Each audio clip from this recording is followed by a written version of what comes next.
Hello, everybody. Welcome to the Starting Block Podcast.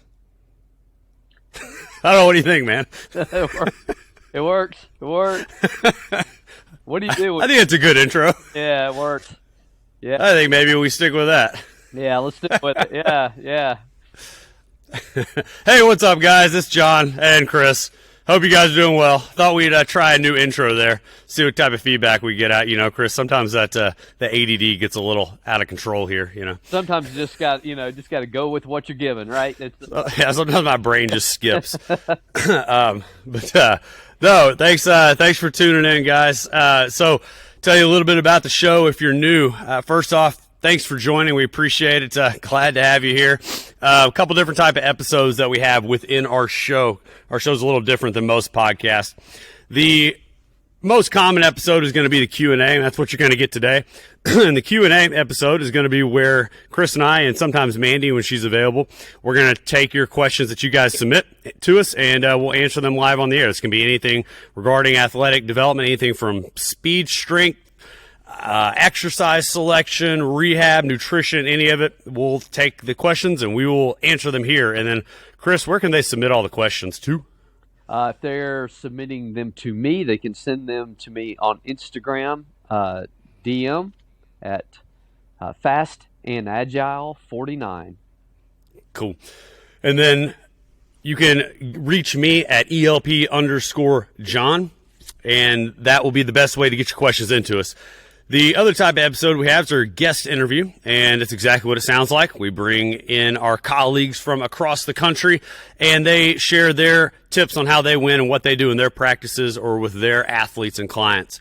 And the last episode is going to be that Friday Fire and Fact, which is basically about 10 minutes of me talking about something I feel needs to be spoken about, or I'll answer questions that maybe have a little bit more to do with kind of the marketing side or the business side or the motivation side, something outside just like the exercise type of questions. So that's what the Friday episodes are. And today is Q&A, and we got a couple good ones, something a little bit different.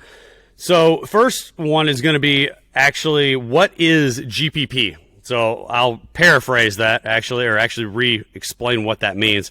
So this particular person was asking, what is general physical preparedness / GPP? So Chris, go for it, man. You start. Well, in the traditional sense, if you look up GPP, it's referring to more what I'll currently call off-season conditioning, if you will. So a baseball player would not necessarily be doing things that specifically look like swinging a bat or throwing a ball. They'd be more doing the more general things like just general lifting, general running, just doing things that don't specifically look like baseball. Football player may not be doing things that specifically look like football. That's the name general physical preparedness. You might work on all the different energy systems that you don't necessarily use in baseball. I think it's a bit of a misnomer because I don't think you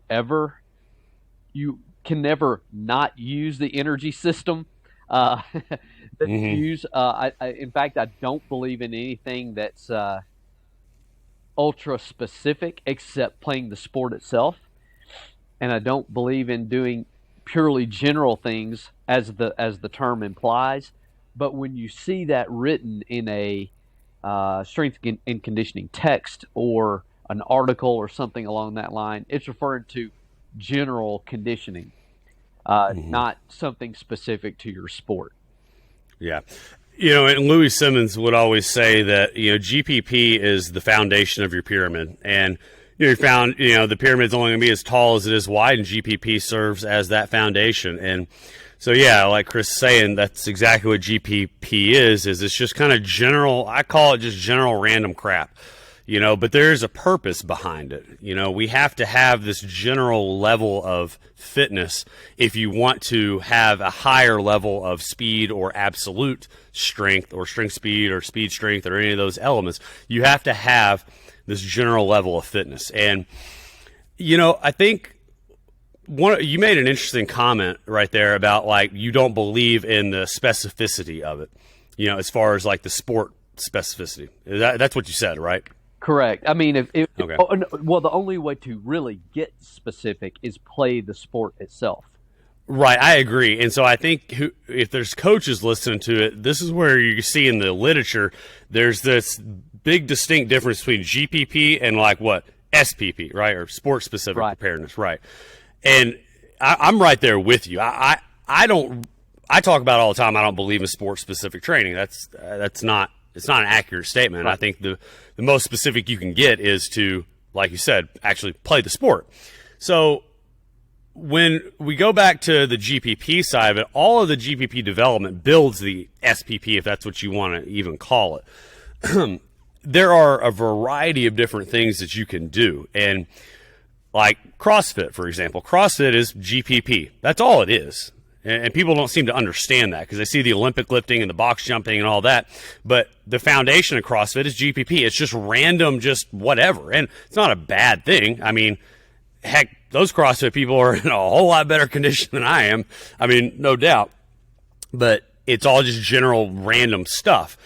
And I think that's actually where some people get hurt. This is not turning into an episode about hating CrossFit, but I think it's where people end up getting hurt because they do like an Olympic lift, for example, which is a pretty technical exercise, but they treat it like a GPP exercise, just kind of something random in general. And so there's a lot of capacity building that you have to do to be able to do that. But I think, I think at least CrossFit now, at least some people I know that do it, are, the coaches are kind of getting caught up there. They're understanding that a little bit more.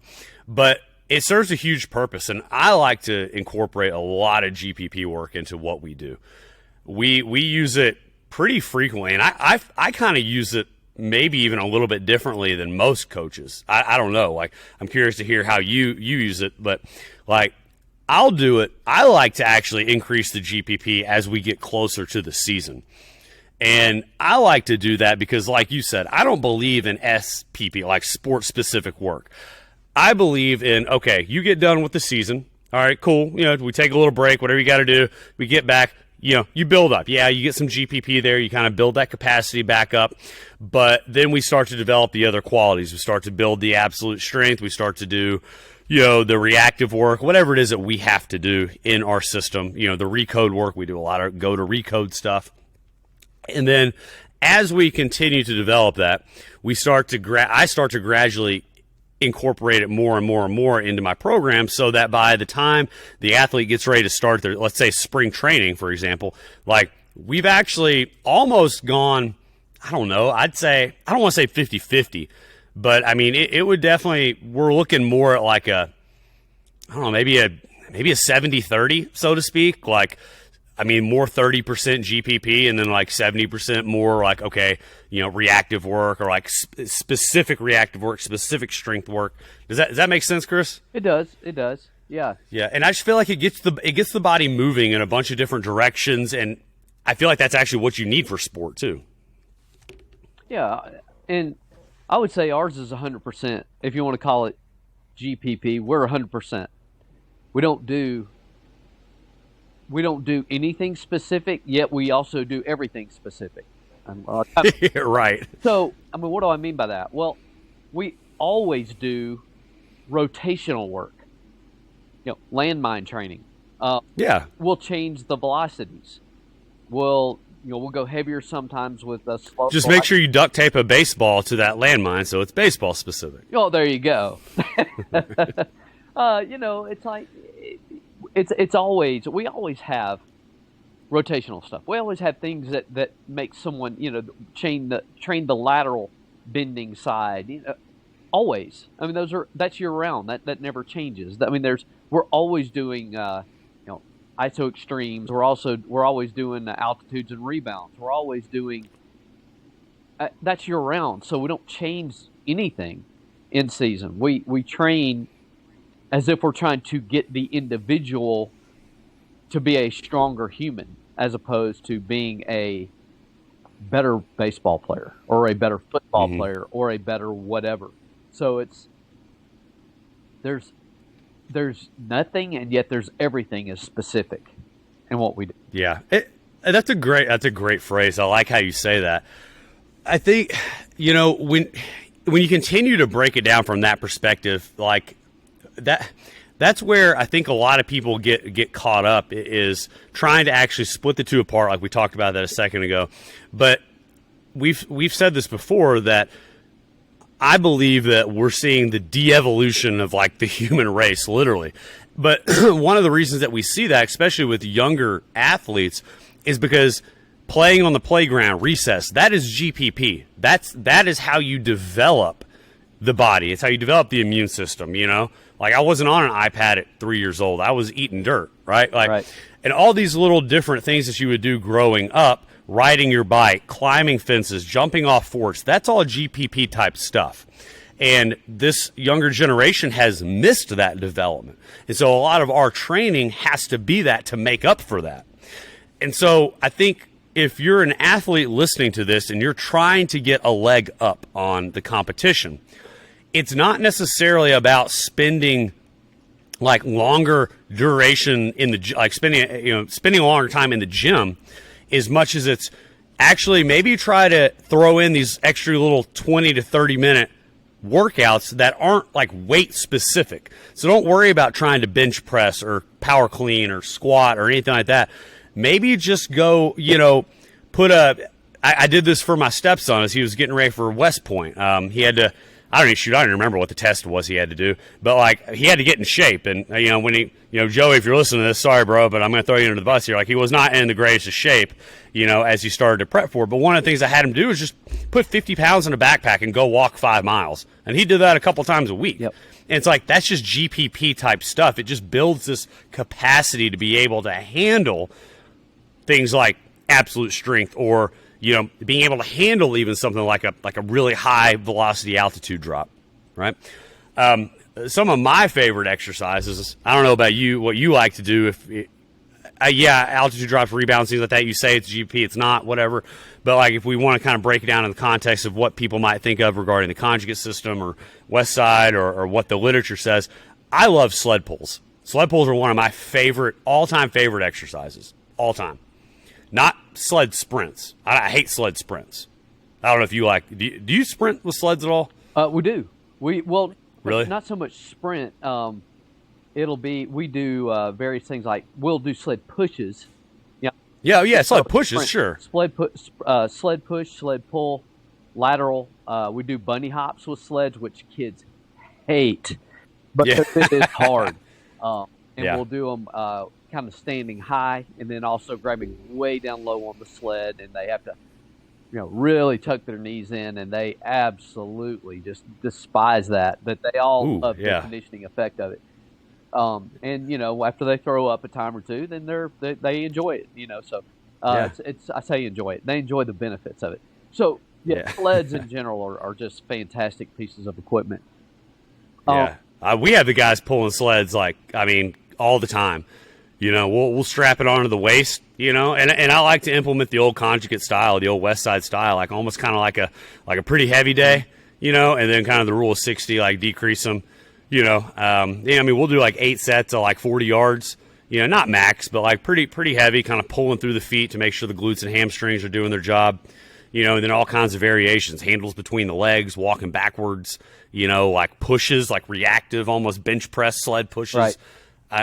Those are some of my favorites. Wheelbarrow walks. Wheelbarrow walks are freaking brutal. Yeah. Oh yeah. I love wheelbarrow walks, and I think GPP is kind of misunderstood because everything's GPP, but it's not.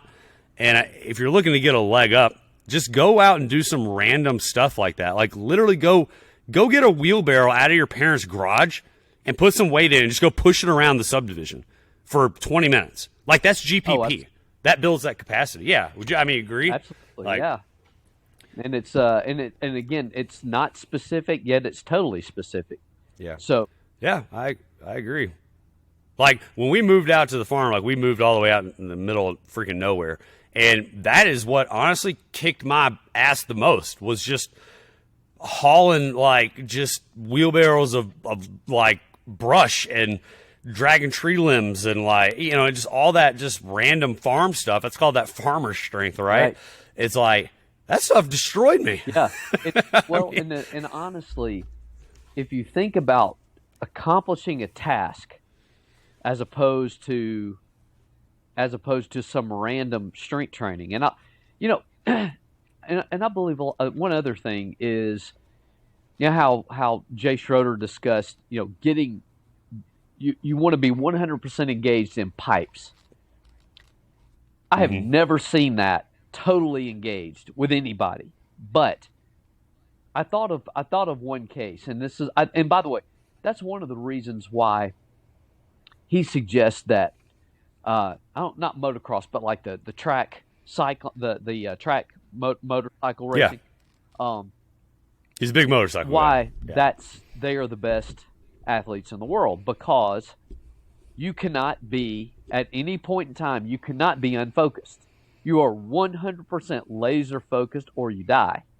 So yeah, it's a good point. Yeah, you have didn't really think about it that way. And I'm like, okay, there you go. So I got to thinking about this is something simple. So if you want to train your focus, I remember doing something as a kid, totally fun, but not, certainly not as risky as going out and racing motorcycles. But we'd get a group of 4 of us, and we'd get a hacky sack. And the goal was to keep that hacky sack up as long as you could. Every person had to touch the hacky sack at least once for it to count. So which means a minimum of 4, right? If you have 4 people, it'd be 4 touches. I think our record ended up being something like 18 or something, where we had, kept the hacky sack up in the air. But you're laser focused in that. Is it physically demanding? Not terribly. Is it mentally engaging and emotionally engaged? Absolutely. You are fully engaged. I was like, that's a perfect example of a short-term, 100% pipes. Were you kicking the hacky sack? It's feet. Yeah, wow. Like soccer. You can't touch it with. Okay, yeah, so I would have been out like immediately. Oh, yeah. Oh, we got, I literally can't do it. We got better. I mean, none of us were any good, but we got better as the time went on. Maybe we got to 20. I don't remember. I don't remember. This was a long time ago. But I got to thinking. I was like, that's a good example of pipes. And so, if you want to engage the sleds are physical.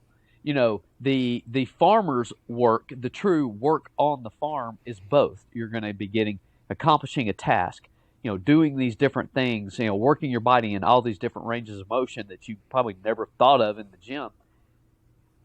And then, if you really want to train that mental side, come up with a fun competition for yourself. And again, we were all on the same team, yet we were in competition with ourselves. Trying to beat that old record, whatever that record was. So I was like, that's a great example of pipes.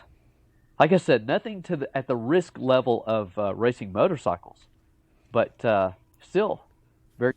Yeah, I can see that. That makes a lot of sense. And everything, for the older crowd listening, everything in life relates to a Friends episode. Yeah. And there's the episode where they have to throw the ball, and all they do the entire episode is they throw the ball and they can't drop it. That's a very emotionally engaging thing, kind of like hacky sack, right? But, so I mean, kind of wrapping up the GPP side of stuff. I mean, we could go on and on forever. Honestly, we have a guest coming on here. I think it's going to be the end of February. Where he'll be coming on. So that means his episode will probably be coming out sometime in March. But that's one of the things that I really respect about his gym and what he does is I feel like he is a GPP like genius. He's just super, super creative. And that's important in the gym. And like I admit, like that's a flaw of mine. I like what I like. I'm not super creative. I'll admit it. I work hard to get better at that. But that's one of the things I really like about him is he's very creative with what he does. So It's going to be kind of cool to talk to. So we'll be revisiting that topic, down the road. Absolutely. We'll go ahead and move on to the next one. So the next topic is not really something that we normally answer on a Q&A, but it's still a good question.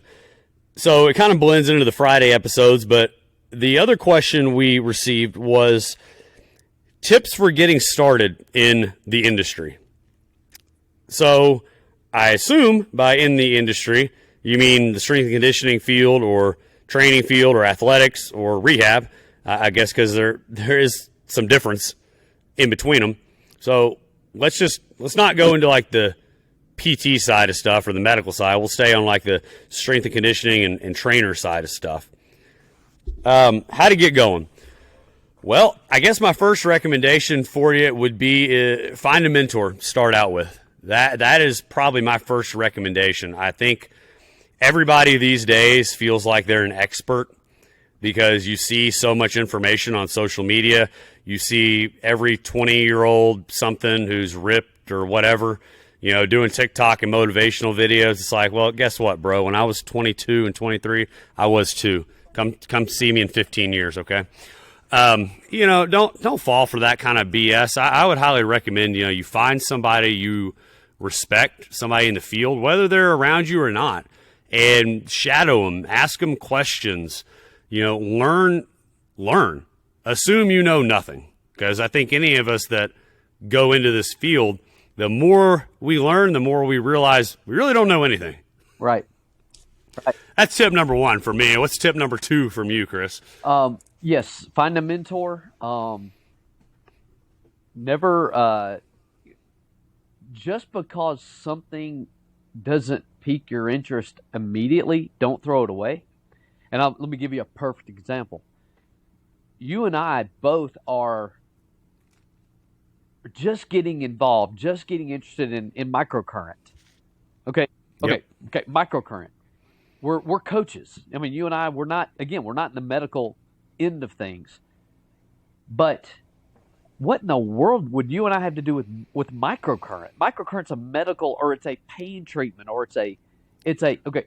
Well, and by the way, our mentor, John, and my mentor is in her 70s. Right? Mm-hmm. She's in her 70s. Yep. Is she gonna come teach us? Is she going to demonstrate the, high jump technique? Probably not. I mean, I don't know. Maybe she might be great at it for all I know. But she might. But the point is, just because something doesn't interest you immediately, don't throw it away completely, because you might be coming full circle. If you feel like it can benefit your athletes, don't totally ignore it, because it might be something of great interest to you. Especially if you have a particular population prone to injury, or prone to a certain whatever. So, yeah, no, that's a really good tip as well. And then as far as university education, you might want to get one and then quickly forget everything you learned. That's an accurate statement as well. Like credentials, but then are you ever going to use it? I didn't. Yeah. I didn't. Yeah, no. So, I mean, and I get that. I get that question a lot. I mean, I have people who, a lot of college athletes that want to follow in our footsteps, and I love and appreciate that. And something I tell them, I mean, our mission is to impact the Mid-South and to get our area. That's ELP's mission, to get our area up to the level of the major markets across the country. And I tell them, like, I hope I made an impression, a positive one, and you can take what we have spent the last 11 years doing, breaking through this market and trying to bring this information that's literally across the globe into our market. And if you guys want to become that PT or that doctor or whatever, you now have that experience and you can build on that. And you can take what we've done and you'll be, light years ahead of where we started. But you're kind of going on a tangent with that. But the point of that is saying that the education is good, and you do need to get some type of certification, yes. But at the end of the day, what you'll realize is those certifications are way behind, way behind. Like I said, if you listen to the Dr. J episode, that's a true story. Like, the story goes, I was up in Minnesota getting ready to study under Dr. J, and I had to renew my certification because I let it expire. So I'd actually already taken the personal training certification course once, and it had this certification for 3, 4, 5 years, something like that. I don't even remember. And I accidentally let it expire, and I wanted to go ahead and get it again just so I had it, under my belt. It's fine. And so I had my book with me up in Minnesota, and me and Elliot, who maybe we'll have Elliot come join the show one day. Yeah. Dr. J came into our hotel room and he literally picks the book up off the coffee table and just throws it and is like, "This is complete bullshit." And and I remember being like, "Yeah, okay, I'm sold." And once I saw stuff, I understood. So basically the point of that is, don't rely on the certifications to be like the end all be all. And, if you look at ELP's stuff, yes, you look at our Instagram page, of course, like I have the certifications listed. And, people are going to say that's good, bad, whatever. I really don't care what your opinion is on it. Like, I have it out there, not as a pride thing, although, yeah, sure, I'm proud of some of the stuff, but to show just kind of the varying levels of education that we have. Like, don't just assume that by getting your CSCS that you know everything, that is the Bible, because it's not, I promise. Right. Or your NASM cert. That's not the end all be all. Like, you know what I mean?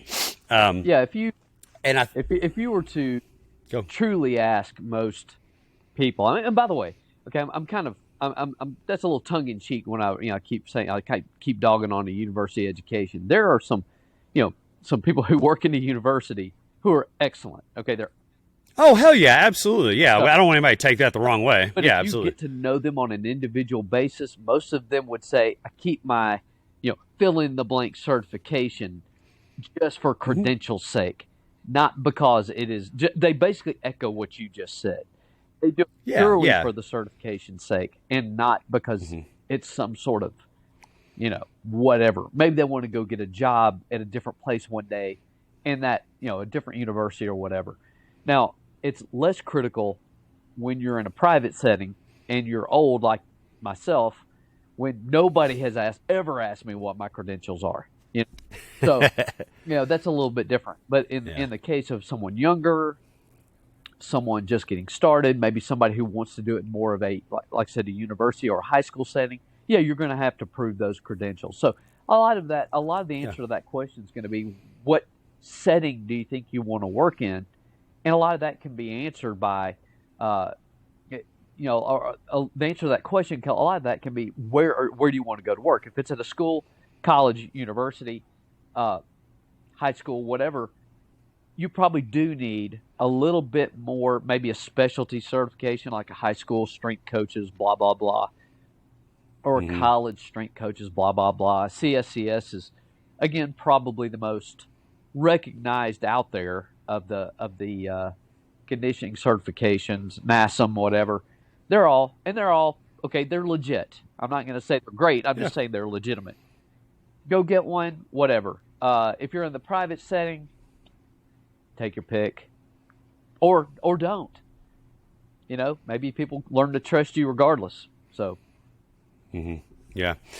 So from the education, find a mentor, and then get the education and the certification or the coursework, with school, and then I'd say the other side of it is, the next element of kind of getting started in it is, I think everybody wants to start with athletes. Everybody's like, oh, I want to start training athletes. That's what I want to do. Okay.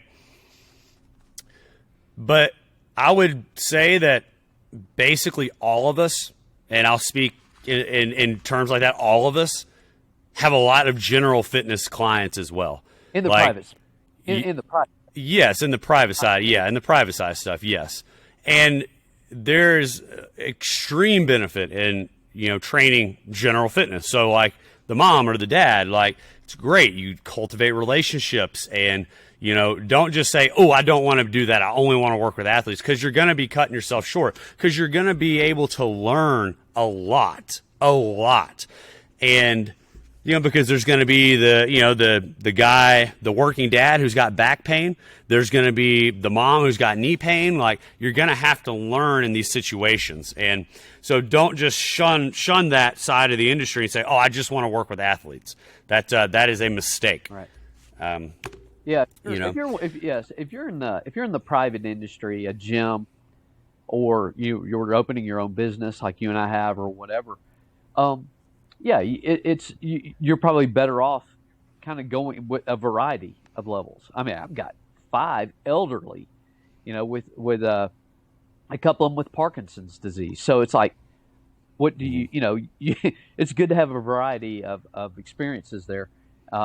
have a Yeah. comfort level with various ages and various ability levels.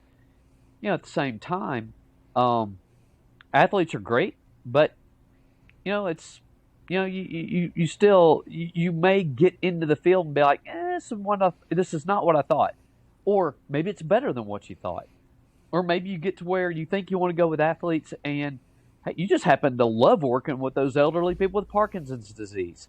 There's a lot bigger market there because there's not a whole lot of people out there trying to get those patients with Parkinson's. I'm just using that as an example. Okay, Yeah. just that is an example. But there's a lot of people who are elderly who want help. And by the way, they probably have more money. They probably have a little more disposable income to be able to, afford the service, of a private trainer. So once again, it depends. Determine what setting you want to work in, and that's probably going to help you determine what your credentials need to be and what type of education, as well as what type of certification you want to get. Yeah. No, those are, excellent points. Right. I was thinking of another. Do what? I apologize. I'm a little bit nasally, so if you hear me, kind of apologize for that. I'm always nasally. Though another point I wanted to make was you need to be prepared to work very, very, very hard if you want to succeed in this industry. And like I said, we're getting into Q&A question, which I think is fine. We don't normally go into this type of stuff on these episodes, but it's a good question. I think we should answer. You need to be prepared to work really, really hard. This is not an easy industry, and everybody thinks that they can just be a trainer. Everybody thinks they can just come in and because they worked out with their high school football coach and or their high school football coach, wherever, they know how to actually train and do those things. And no, you don't.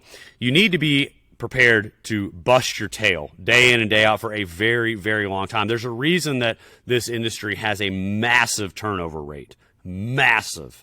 I don't even remember what the numbers are, but they're huge. And that's because, especially in the beginning, like you're going to be working early morning and you're going to be working late at night. And then you're going to have the middle of the day, open. It's not the normal schedule. And you need to be prepared for that, especially in the beginning. Then you get to a point where, you've been doing it like, as long as Chris and I have, and you can be a little bit more, flexible with your schedule and, dictate it a little bit more. But be prepared that you gotta pay your dues.